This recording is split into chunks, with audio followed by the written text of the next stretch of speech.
Hi students, again the students responsible for doing a presentation on the proletariats, no one sent me a link. So again, this is someone else's slideshow from last year and I'll just narrate over top. Here we go.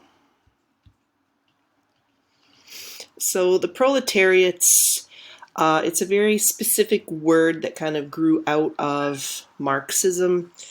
We can use the word proletariats talking about the working class in any country, not just Russia, but of course Animal Farm focuses on the events of the Russian Revolution.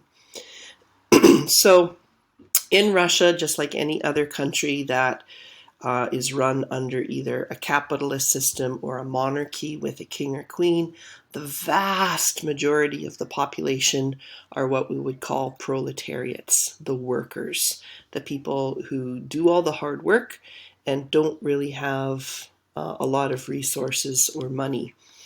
In Tsarist Russia, so under the reign of Tsar Nicholas II and all of his ancestors, the economic and power structure in the country was very, very unbalanced, which of course led to the Russian Revolution, as you know from watching that video.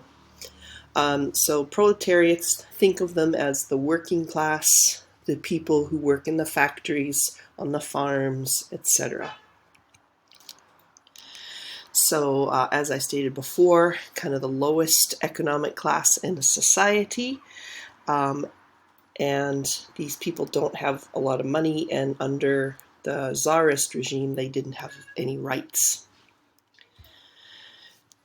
So again, the word comes from the writings of Karl Marx, okay, and it is still used when we discuss Marxism in modern times and in any country. This class of people really grew in Russia in the Russian Industrial Revolution, so starting about the 1830s, when a lot of people were forced off of the land and moved into cities and had to start new jobs and didn't necessarily have skills.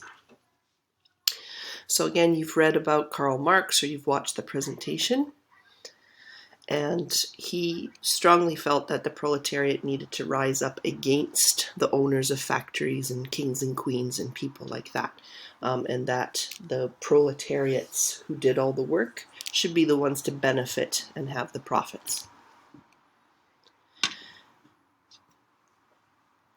Okay, so in Animal Farm, you will want to think of the proletariats as basically all the animals that don't really have any power.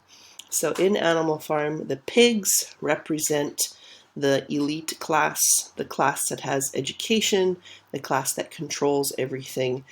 And at the start of Animal Farm, everything seems great. It seems like the animals are going to overthrow Tsar Nicholas, which is, of course, the farmer, and things all seem nice and equal for all of these proletariats. But as you will see, the pigs start to quickly take control. So although there has been a revolution, king is gone, farmer is gone. What happens both in Animal Farm as well as Russia is that some people wanted more power and tried to take control. So what we see both in Animal Farm and the Russian Revolution is this new era where, sure, the king is gone, but now Stalin is at the top and taking advantage of everyone.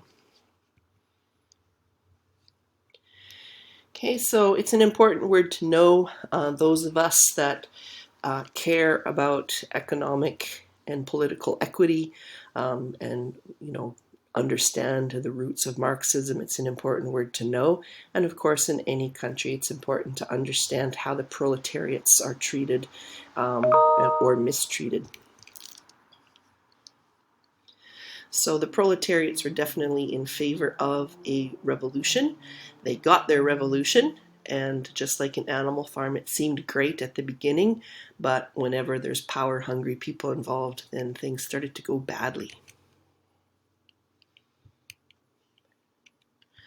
So again, the proletariats in the book are all the animals who are doing all the hard work. So we'll meet characters like Boxer the horse, Some of the pigs, but mainly the pigs, don't do a lot of the work. The other animals do all the work, and the pigs just benefit from it. And that is the end of that presentation. So make sure you've added to your notes.